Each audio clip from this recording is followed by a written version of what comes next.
This is Shelly. This is my breast cancer story, and this is Chapter 5. The best advice I could give to someone going through chemo would be to stay in the moment. I began my poison regimen on January 30th, 2014, and I endured a dose dense for 4 months. I lived moment to moment, just waiting for each moment to pass. I did whatever is necessary to lift my spirits or calm my nerves or take the disgusting taste out of my mouth.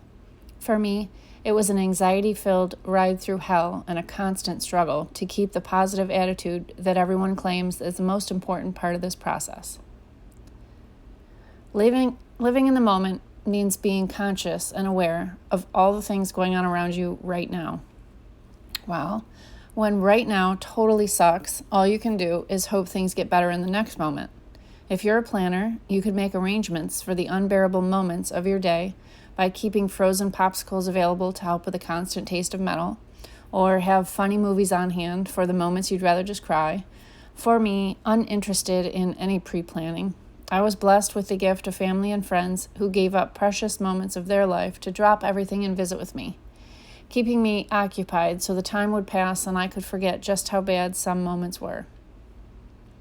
Among the many visitors, some were kind enough to even stay the night. And knowing which nights would be the worst, they did all the pre-planning. My mom, my sister-in-law, my stepsister all took turns, and I'm grateful for the one-on-one time each of them gave me.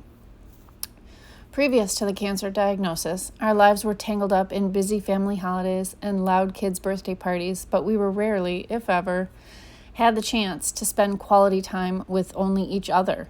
Having some adult conversation without distraction really opened my eyes to the wonderful women that surround me.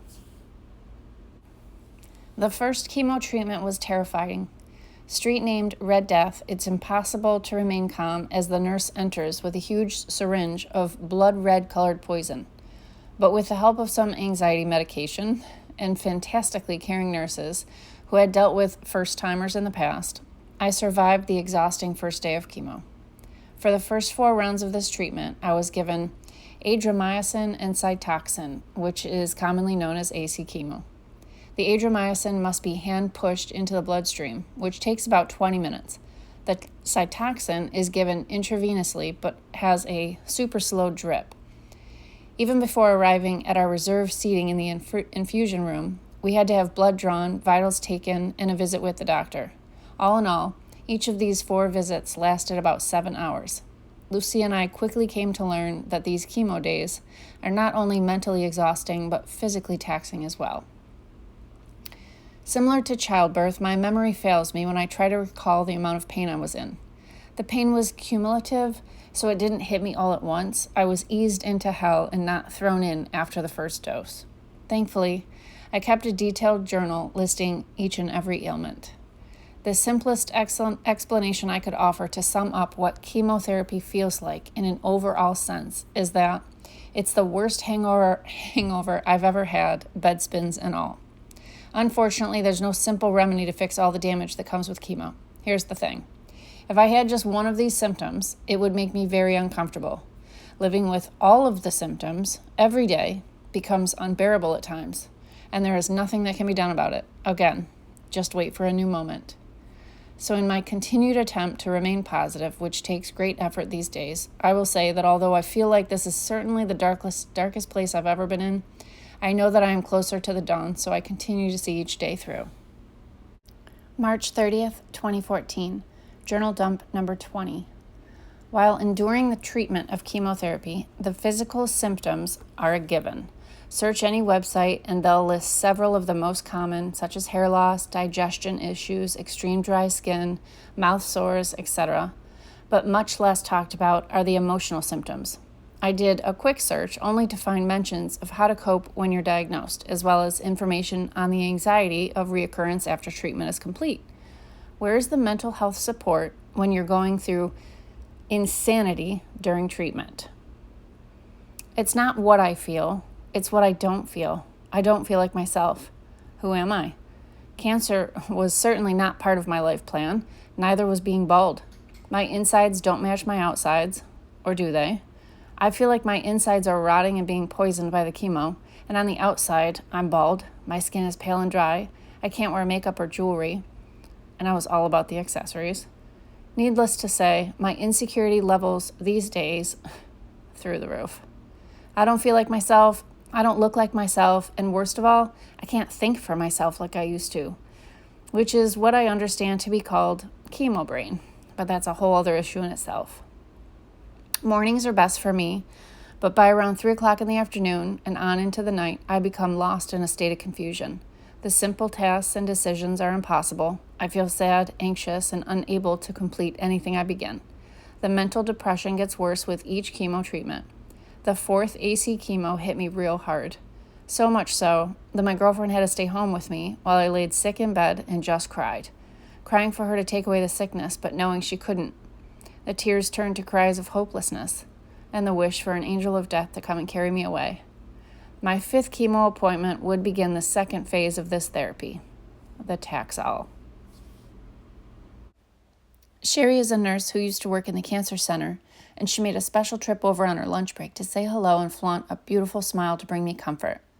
Beth Baldwin is the unstoppable force of energy that surrounds the Carol M. Baldwin Breast Cancer Research Fund of CNY and has been instrumental throughout my process.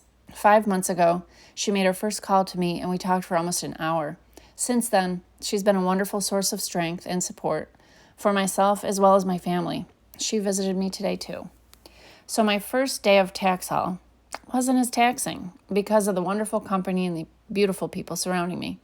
A few hours of good conversation, getting some things off my chest, no pun intended, was just enough sunshine to cure my anxiety. For the days to come, taking some prescribed medication might help calm my nerves, since I have been reluctant to take anything unless absolutely necessary. Also, now that I'm in the Taxol phase of chemo and I'm through my doses of AC, I can try to get some exercise and possibly eat better, which may also help my mental state. April 1st, 2014, journal dump number 22. Typically, I wait to post a written blog until about a week or two after the fact, no matter what the event was. I prefer to collect my thoughts and consider my feelings and the feelings of others reading the blog, such as my family and friends. If I write something like, "I'm hungry," I certainly don't want my family feeling obligated to bring me food. But today, I'm writing exactly what I feel in this moment. Why? Because I don't know what else to do. I'm so filled with anxiety. I can't just sit here. I can't stand to watch the television. Everything is pissing me off. I do not care about a celebrity breakup. I do not care about what's trending on Twitter. I do not care about the weather, which is weird for me. I'm angry. I'm just angry. About an hour ago, I decided to reorganize the shoe disaster in the front doorway. Well, that task took so much energy that I was in a full-on sweat, laying flat on the floor, breathing like a bear. And no, this is not an over-dramatic attempt to portray my morning. This is reality. Before going through treatment, I would read other breast cancer blogs and think to myself, oh, they're so dramatic. It won't really be like that. Even now, when I write my blog, a couple weeks after the fact, Lucia asked why I downplayed how I felt. Well, for one, I don't want to sound so dramatic, and two, I don't want to worry my family. There are moments when it takes every ounce of everything in your mind, body, and spirit just to get to the next moment. It really does take a lot of mental stability to handle the chemo treatments. I guess that's why all the doctors and nurses told me in the beginning that a positive attitude will be the best thing to get me through. I was concerned with eating properly to starve the cancer and maintaining a healthy diet, but now I know, for me, it's more important to just eat whatever I can get down my throat, no matter the health value. Get through this chemo and then work on my healthy diet and exercise program after. As for the physical symptoms, right now, at the moment, today is 5 days after my first Taxol chemo treatment. I have the same sinus headache that I got with the AC chemo. My stomach is a big balloon of gas, and it is very uncomfortable. My bones hurt in random places. It's a very strange feeling, mostly in my legs, but in my hands as well. And when I walk, I feel like I might fall, although I don't. The Taxol is easier to deal with, but really is just a trading of symptoms. I have traded the extreme nausea for extreme bone pain. The excruciating 4 months that I endured the chemotherapy was by far the worst experience of my life. And though I am so grateful that it is part of my past, I wish I could say I'm able to put it behind me. There are so many aspects to consider when chemo is put on your plate as part of a treatment plan. Now that I'm almost 6 months past my last chemo, when I see friends on the street, they just assume I'm better and life is back to normal. Well, we refrain from using the word normal in my house. Nothing will ever be as it was. The chemo alone has left me with bone and joint pain that's sometimes so severe I can't get up from a chair. The restless leg syndrome and insomnia that I was blessed with before cancer has since become intensified, and I wonder if it will remain this way for the rest of my life. It wasn't until after feeling the effects of chemo that I truly understand why everyone in the land of cancer makes such a big deal about it.